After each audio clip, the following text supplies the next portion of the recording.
Hello guys, welcome once again to this channel. I love you guys so much.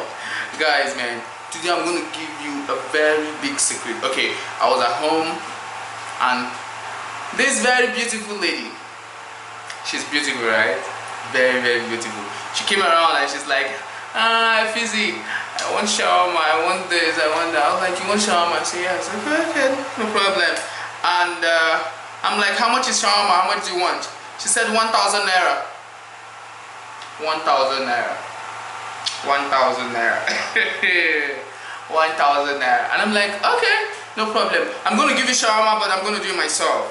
And she's like, okay. I said, no P. So today, guys, I'm going to show you how I made shawarma for this beautiful lady right here with just 2,000 naira, and I made 5. And this shawarma, I made this shawarma without the toaster. So guys, sit back, relax, and don't forget this is Efizzyfoods. Make sure you subscribe so you get notifications of our new food coming up every Saturday. And don't forget to visit our website www.efizzyfoods.com. Guys, I love you guys so much. Something big is coming. Yes, something big is coming. Something big is coming. Thank you.